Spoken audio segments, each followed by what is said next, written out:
Nós vamos continuar a falar acerca de família. É um assunto importante. Nós, na Palavra de Deus, nós lemos acerca de coisas grandes, coisas grandiosas.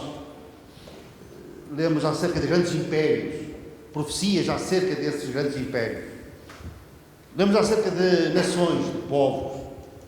Lemos acerca da história de grandes cidades. Mas, acima de tudo, a Bíblia fala-nos acerca da história das pessoas. E de uma forma muito honesta, muito transparente, falando acerca dos seus problemas familiares, falando acerca dos seus fracassos como pais, como filhos. E sempre com o intuito de consertar as coisas e melhor ainda, de prevenir as coisas. A família tem sido atacada sempre ao longo dos séculos. Se nós pensarmos, por exemplo, que a primeira família houve um homicídio no seu seio, Caim matou Abel, o seu irmão. E nós podemos ver o quão a família é atacada e tem sido atacada, e nós nos nossos dias constatamos isso, até porque a nossa família também é atacada. Agora, a Palavra de Deus tem instruções para a família, para nos fortalecer, para que nós nos apercebamos dos perigos que nos estão a rondar e a rodear. E, porventura, também, se algumas coisas estão menos bem na nossa família, que nós possamos levar daqui um incentivo para que as coisas melhorem. E para aqueles que olham agora para a sua família e tentaram tudo, e esforçaram-se, pagaram um preço alto, mas mesmo assim as coisas desmoronaram. Nós, de modo algum, queremos estar aqui numa atitude de julgamento e de condenação. O Senhor cura as vossas feridas, eu vos restauro. Não é consolador, eu sei, mas infelizmente vós não sois os únicos a quem isto aconteceu. A nossa oração é para que sejais fortalecidos e o Senhor conforte os vossos corações e vos dê graça e sabedoria para lidar com situações que vos magoaram e ainda continuam a ferir muito. E que o bálsamo do Espírito de Deus possa curar ou então ajudar a cicatrizar as feridas. Algumas, quem sabe, ainda estão sangrando. A graça e a misericórdia do Senhor para essas situações. E vamos então começar.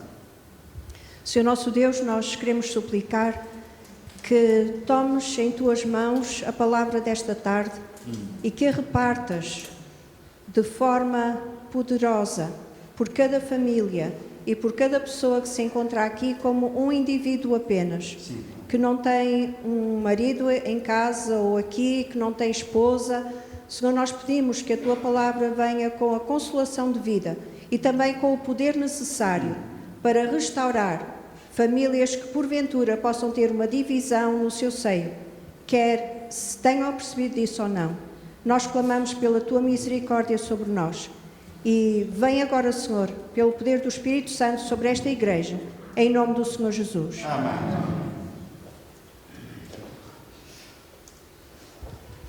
E o nosso versículo é este.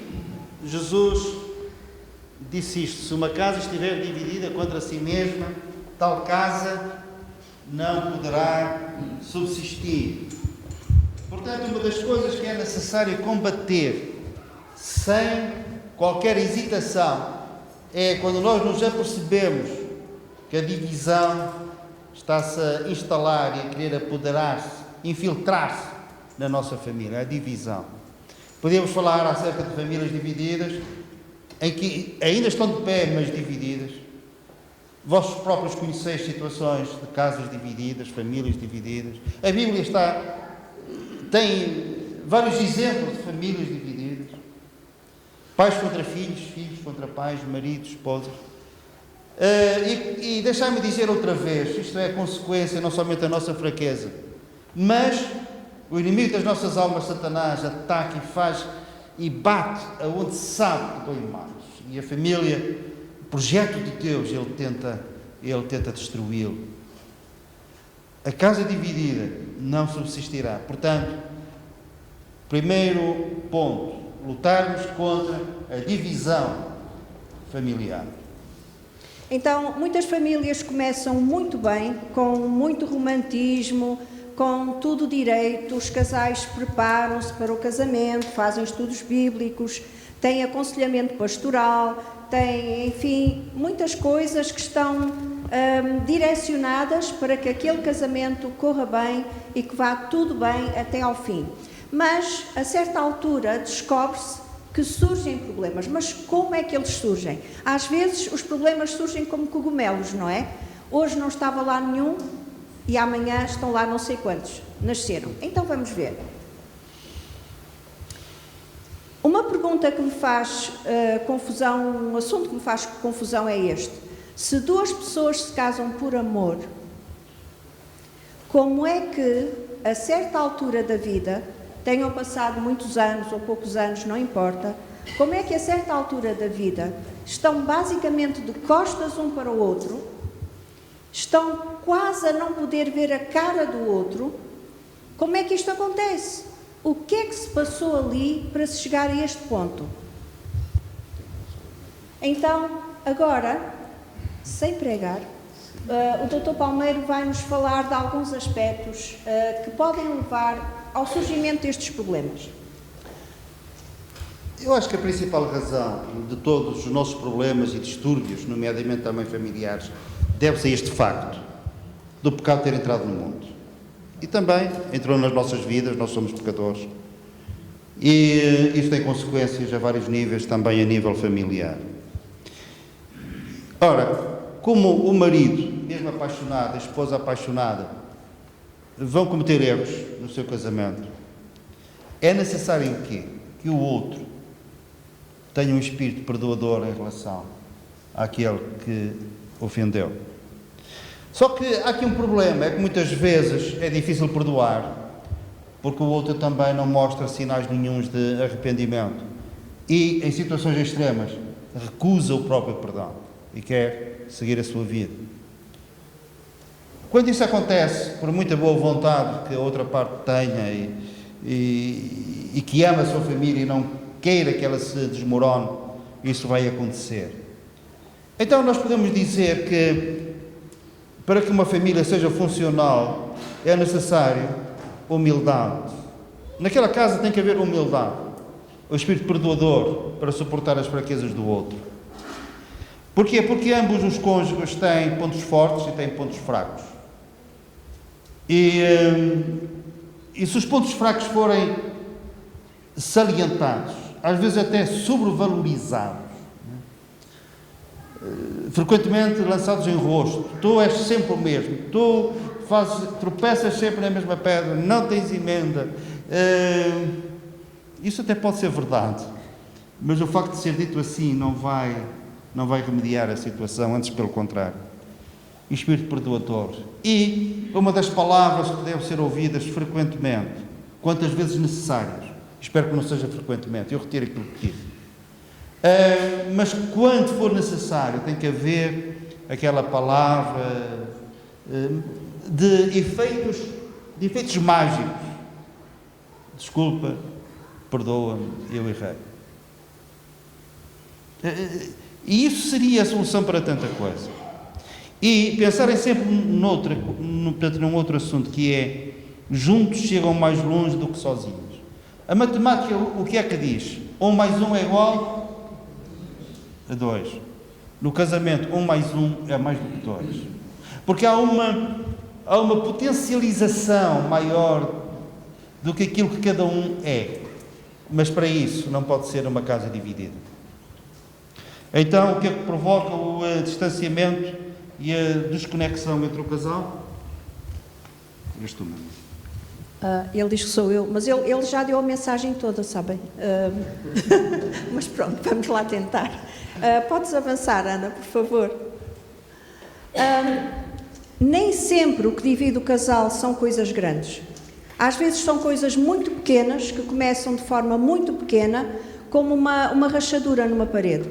E se aquilo não for consertado, vai aumentar e vai deitar uma parede abaixo, ou se calhar deixar uma estrutura mais frágil. Então, há coisas que se vão instalando e que vão entrando, tais como, tão simples como isto. Um deles esquece-se dos dias especiais da sua história de vida. Um deles esquece da data do casamento. Também se pode esquecer do dia de aniversário. Esquece-se talvez que há um certo dia, uma certa data que foi muito especial para os dois e que era importante celebrarem, era importante fazerem alguma coisa diferente, saírem da rotina. Depois, outra questão é que alguns casamentos acabam por se dividir porque um dos elementos do casal, ou ambos, passam demasiado tempo com determinadas atividades. Podem ser o trabalho, podem ser atividades na igreja, podem ser atividades com um grupo de amigos, pode ser a televisão, pode ser o telemóvel, pode ser simplesmente a internet, pode ser o computador, pode ser Netflix, pode ser etc. Demasiado tempo empregue ali, enquanto o outro está na sua solidão. E depois perguntamos o que é que aconteceu, o que é que se passou. O que se passou foi isso. Foi que em vez dos dois funcionarem como um elevado a 2, uma potência, estão a funcionar como duas pessoas separadas. E quando se casaram, prometeram estar juntos e permanecer juntos pela vida fora. Vamos ver o outro slide, Ana, obrigada. Então, um dos problemas atuais é o telemóvel. Não vale a pena dourarmos a situação. Há pessoas que vão dormir com o telemóvel na mão ou com o telemóvel na mesa de cabeceira. Isso vai perturbar o seu sono, porque as radiações que permanentemente saem do telemóvel vão prejudicar o seu sono. Então tomam comprimidos para dormir.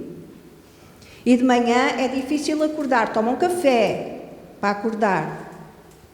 E o telemóvel, frequentemente, hoje em dia, é usado para ser o relógio da mesa de cabeceira, o que nos põe em contacto com muitas pessoas, é onde recebemos os e-mails, é onde nos chamam para ir trabalhar, é onde nos lembram uma coisa e outra e outra e outra.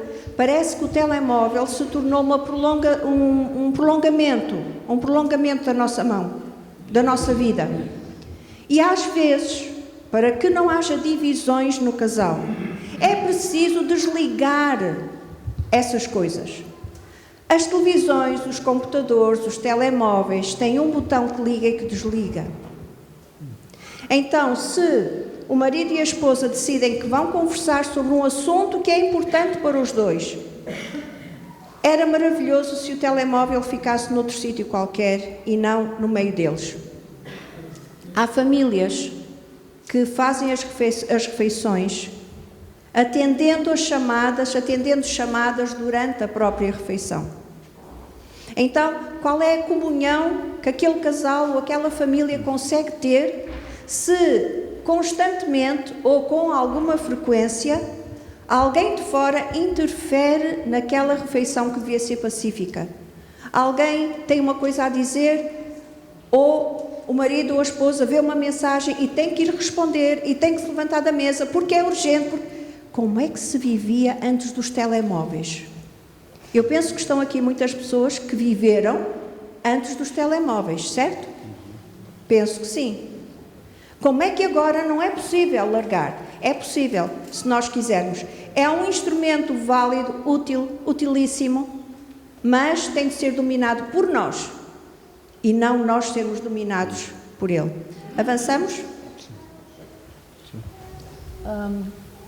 Então, ainda nos fatores que podem ser coisas pequenas que perturbam as famílias, temos falta de consideração. Por exemplo, o almoço está marcado, vamos imaginar, o almoço ao domingo está marcado para 13h, mas o marido diz que vai lavar o carro e a esposa vai chamar para ele vir almoçar. E ele diz: enquanto o carro não estiver lavado, eu não vou para a mesa. Que bonito. Isto é falta de consideração para quem esteve a preparar todas as coisas, para quem quer servir o melhor quando estiver no ponto e depois não pode. Ou então, o marido quer fazer alguma coisa especial e a esposa diz: nem penses, nesse dia tenho cabeleireiro. Ou tenho que telefonar para alguém, ou tenho que ir a algum sítio. Falta de consideração dá cabo de um casamento. Em pouco tempo, não é preciso muito. Falta de gratidão.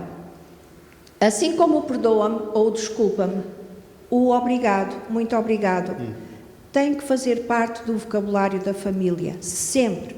É muito comum vermos pais em público a dizerem às crianças: então, a senhora deu-te um doce, o que é que tu dizes?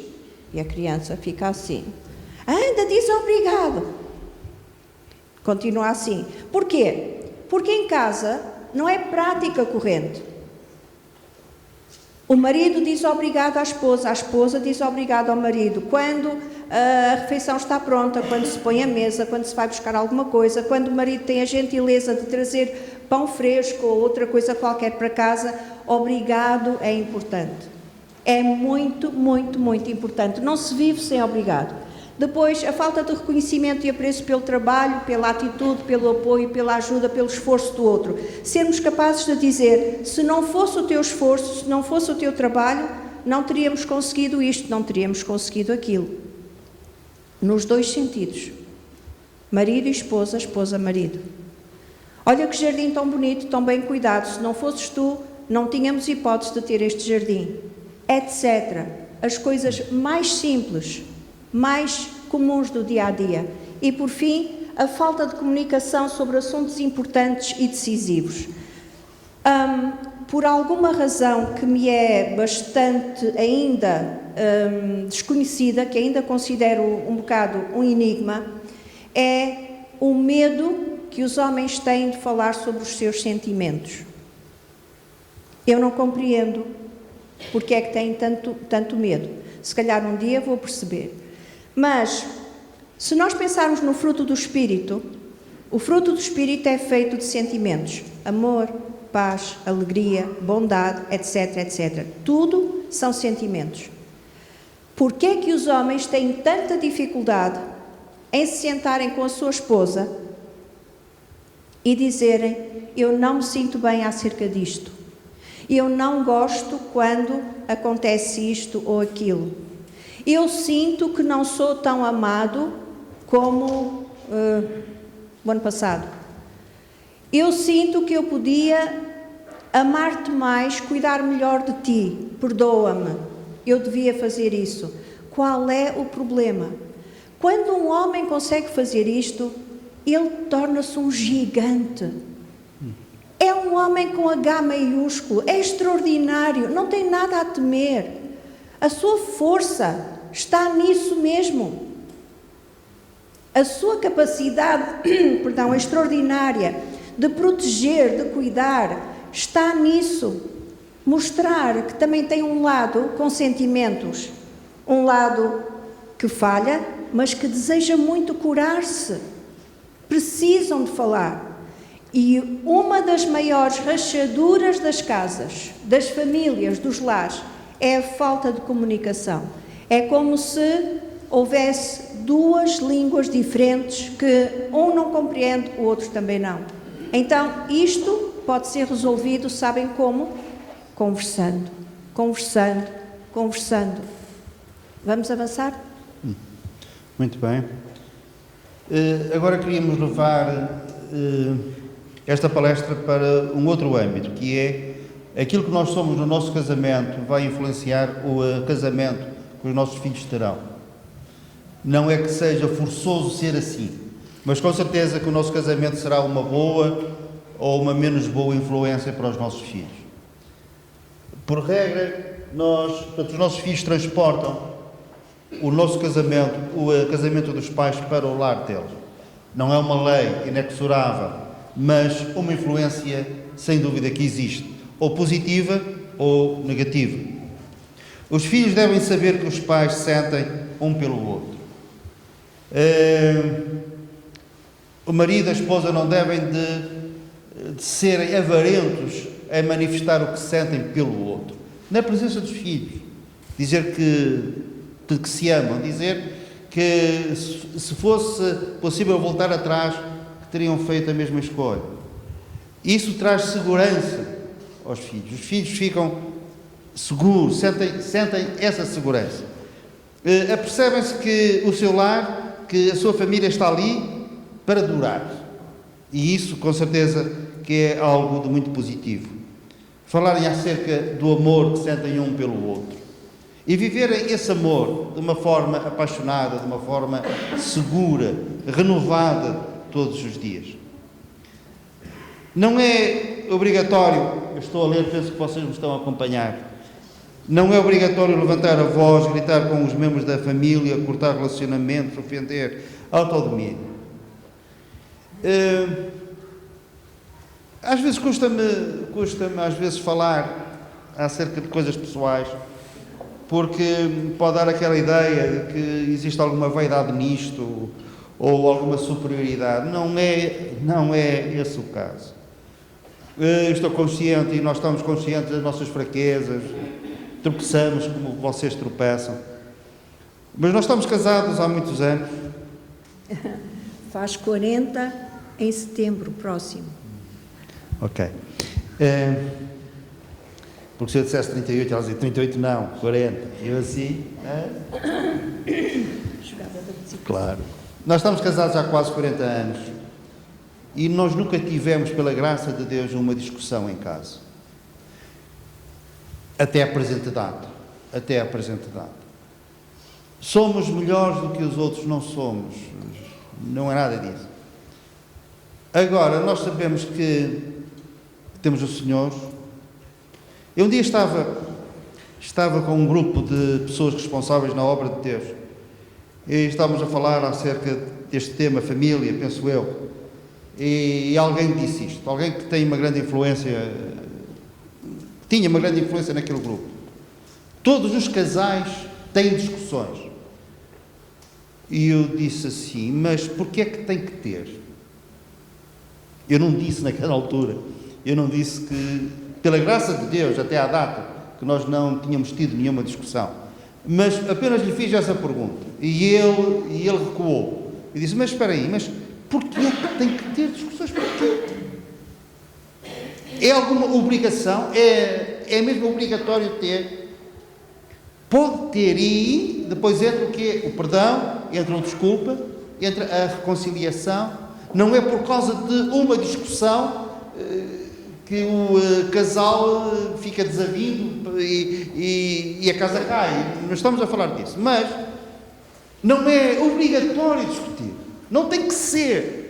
Eu sei que há aquele provérbio popular que diz casa ralhada não é governada, não é?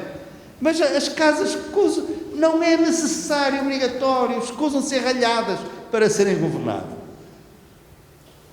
Não é obrigatório, não há nenhuma lei que diga assim, todas as casas têm que ser ralhadas para que possam ser governadas. Eu não conheço nenhuma lei. Autodomínio. Estamos sempre de acordo? Não estamos sempre de acordo. Como é que fazemos? Querem saber? Já agora, não é? Dá-para jeito. Conversamos, sentamos-nos e conversamos devagar sobre as coisas. Ele expõe o seu ponto de vista, eu exponho o meu ponto de vista. Ninguém tem mais razão que o outro. Não é isso. Ideias diferentes, pontos de vista diferentes. Conversamos calmamente sobre as coisas, tiramos as nossas conclusões e seguimos para a frente. Porque temos o Senhor. E mais... Isso tem que fazer a diferença. Desculpa, meu amor. E às vezes sentamos, conversamos e continuamos na mesma. Sim. Ela numa posição e eu noutra. Não mudamos. Não mudamos. E como é que vocês fazem?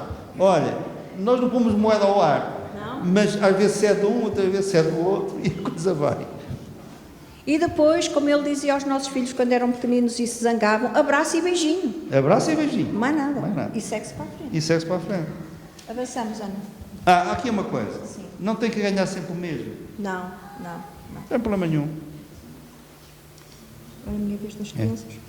Acerca das crianças que crescem, em lares onde há muita ira, muita zanga, há esta pergunta: o que é que as discussões agressivas dos pais geram nas crianças?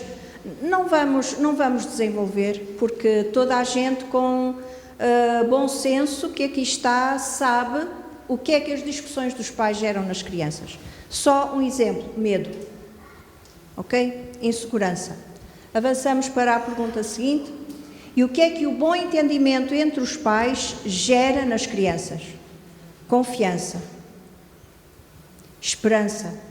Mesmo quando há um problema, eles percebem: os meus pais vão se entender, vai ficar tudo bem, tudo se há de resolver. Tudo se há de resolver. Eles sabem disso, porque os abraços que eles notam, da parte do pai, da parte da mãe, asseguram-lhes isso. Está tudo bem, nós podemos não pensar os dois da mesma forma, mas continuamos a amar-nos. O slide seguinte. O abraço da família é das coisas mais preciosas. Alguém disse que um abraço coloca no sítio todas as peças que estão soltas e fora do sítio. Então, se o casal chega a um ponto em que só resta mesmo um abraço, que haja esse abraço. E sabem o que acontece quando as pessoas se abraçam? Gera-se na corrente sanguínea uma coisa chamada endorfinas. Endorfinas, adrenalina sobe, etc. Pronto. Aliviador. Então, aumenta algumas hormonas. Aliviador emocional, até mesmo dor física, é aliviada depois de um abraço. Então, há que abraçar e há que assegurar os filhos, não importa a idade deles, de que está tudo bem com os pais. Está tudo bem. Mas que esteja mesmo tudo bem. Que não seja só a pintura da fachada, que esteja mesmo tudo bem. Avançamos? Satanás. Satanás está interessadíssimo em quebrar a união das famílias, não é? Toda a gente sabe que juntos somos mais fortes. Então, surgem tantas coisas pelas quais os casais se pegam e se contrariam. Às vezes até por causa do futebol, às vezes por causa da política, às vezes por causa do sogro, da sogra, do cunhado. Essas coisas são absolutamente secundárias, completamente secundárias. E se Satanás conseguir quebrar o coração, a união de uma família, ele vai fazer tudo o que ele puder. E frequentemente as pessoas, tendo Cristo ou não tendo Cristo na sua vida, facilitam muito a tarefa de Satanás. Dão imenso espaço para que haja essas situações desavindas em que as pessoas se agridem, apesar de se amarem, se agridem verbalmente, emocionalmente e fiquem quebradas. Então, avançamos. O próximo slide diz que Deus é poderoso para restaurar uma casa dividida, para que não chegue a cair. E é com estas pequenas coisas, pequenos gestos, que são grandes gestos, são capazes de restaurar e tapar essas rachaduras. Agora, deixai-me voltar aqui a este tema, pois, só que algumas casas já caíram, certo? E o que é que nós temos para aqueles que se esforçaram ou não, mas o facto permanece. A constatação é esta: a casa caiu. Não é fácil nós falarmos acerca disto, mas duas coisas podem acontecer. Uma é caiu e ficará caído, não é uma boa notícia, mas a vida real é assim. Às vezes nós perdemos coisas importantes. Podemos perder a saúde, podemos, numa atitude qualquer, com um investimento, podemos perder todas as nossas economias de uma vida e não recuperar mais. Nós não vamos agora aqui criar ilusões a dizer que tudo aquilo que nós perdemos, tudo aquilo que se desmorona, será reconstruído.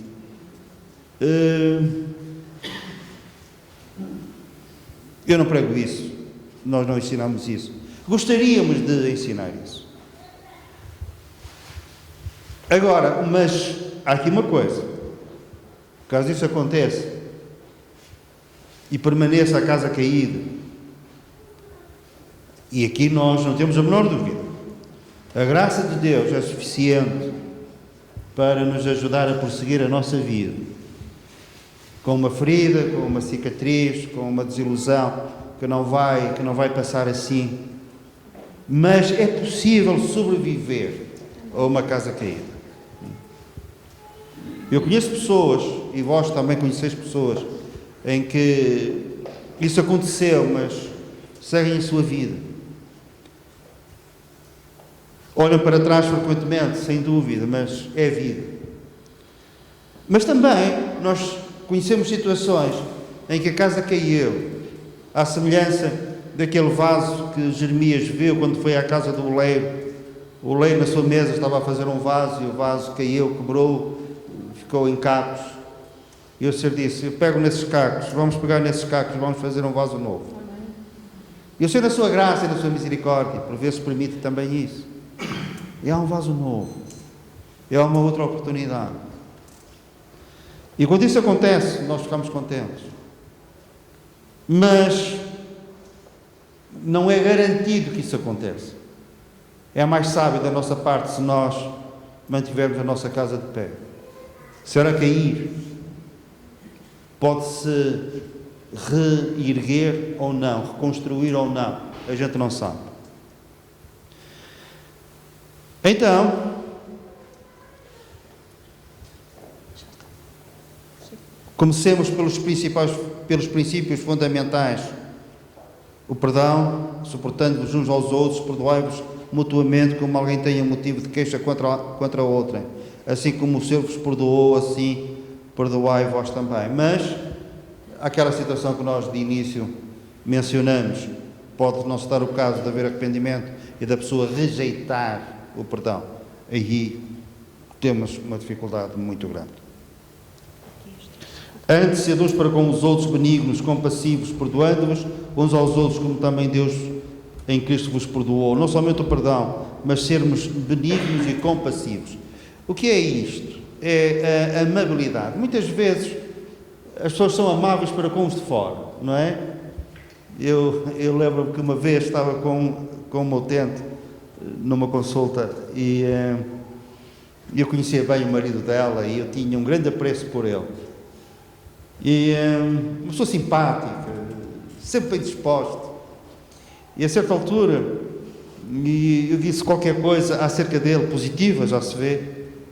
E ela olhou assim para mim, muito surpreendida, e disse: você está tão enganado.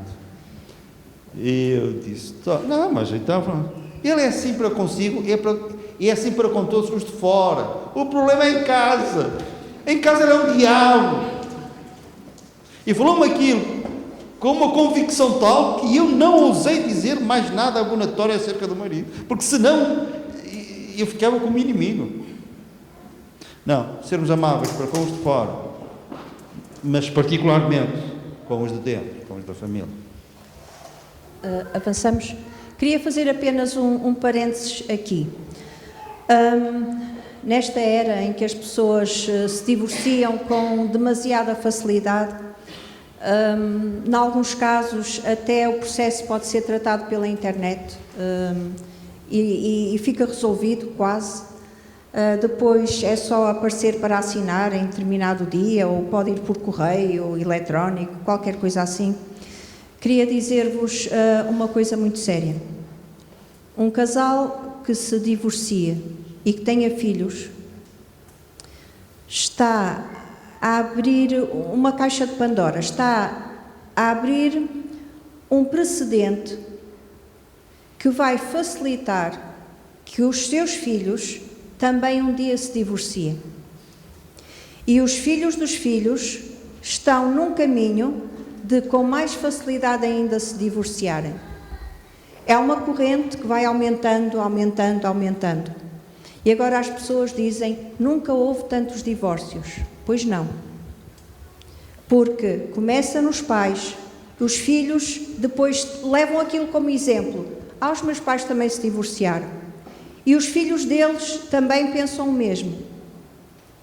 E isto é uma maldição. Chama-se maldição. É uma maldição de família. Portanto, há que manter o casamento unido, há que haver reconciliação, restauração, reparação do que tiver que ser reparado e feito, para que o divórcio seja o último dos últimos recursos, por causa das consequências que vai ter sobre os filhos e que frequentemente os pais não pensam muito. Não importa se os filhos são crianças ou se já são adultos, ou até já casados. As consequências vêm sobre a família, mais tarde ou mais cedo. Avançamos para... Sim, queres dizer alguma coisa? Só mais um pormenor que eu acho que é muito importante. Portanto, se calhar nós, no nosso país, não é uma prática assim muito comum, apesar que há pessoas que o fazem. Se houver dificuldades que estão a ser intransponíveis, que se têm adensado, as coisas se tiverem piorado, peçam ajuda. Não é vergonha nenhuma pedir ajuda.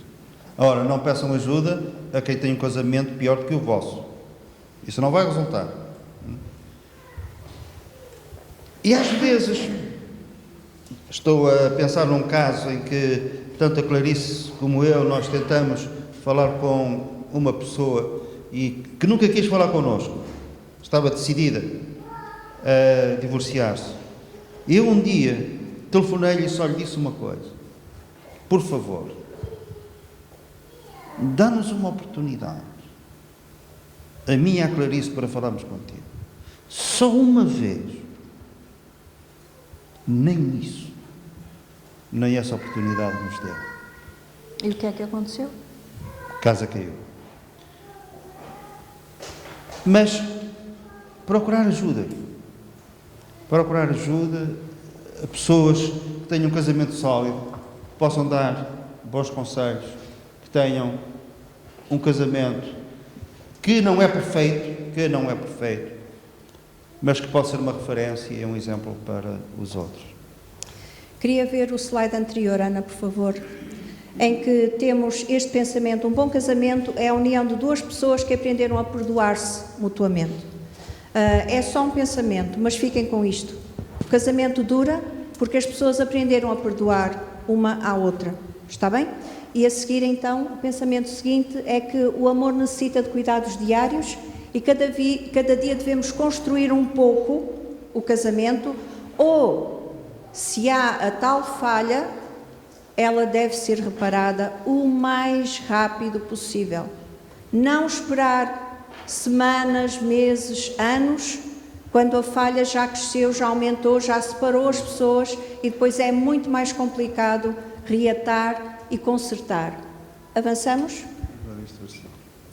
Agora nós juntos gostaríamos de ler 1 aos Coríntios capítulo 13, que é conhecido de muitos de vós, mas nós vamos ler os dois e vocês podem também acompanhar mesmo em silêncio para que não haja alguma confusão.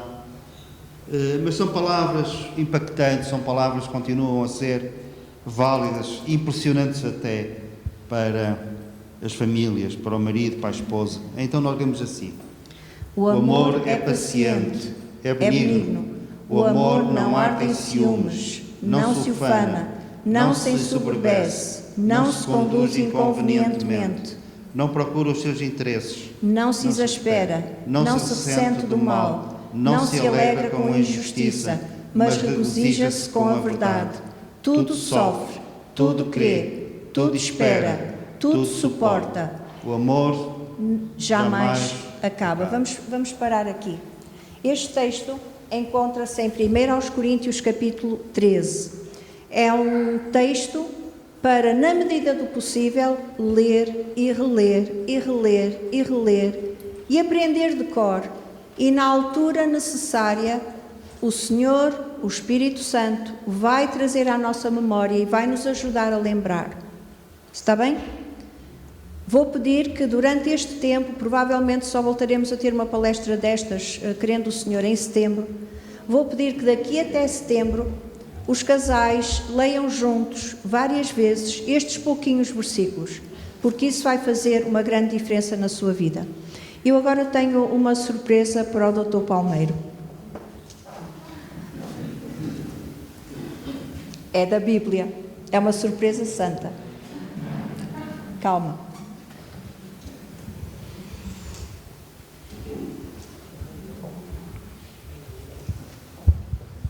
Acho bem.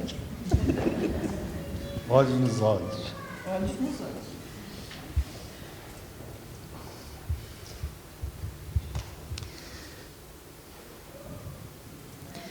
Põe-me como selo sobre o teu coração, como selo sobre o teu braço, porque o amor é forte, é como labaredas de fogo, labaredas do Senhor. O ciúme não é bom, o ciúme é duro como a sepultura, mas põe-me no teu coração e põe-me no teu braço. Tem também agora uma surpresa para ela.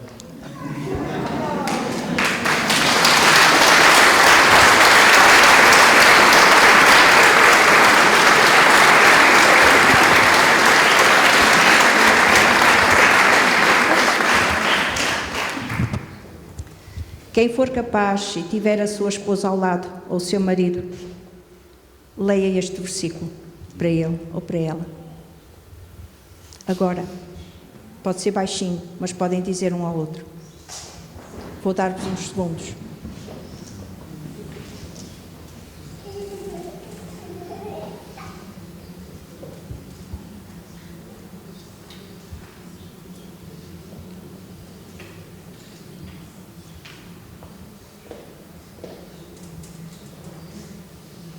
E agora vamos fazer esta oração todos juntos, ok?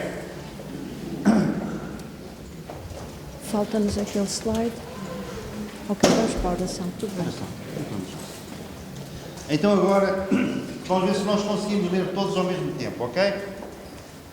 Senhor, obrigado pela minha família. Reconheço diante de Ti que preciso de estar mais atento e cuidar melhor da minha casa. Ajuda-me a ver os restauros que são necessários e capacita-me para os fazer. Rogo-te, ó Deus, que abençoes a minha família com a Tua paz. Rogo-te que saibamos honrar-te com a nossa maneira de viver, para que depois possamos servir-te.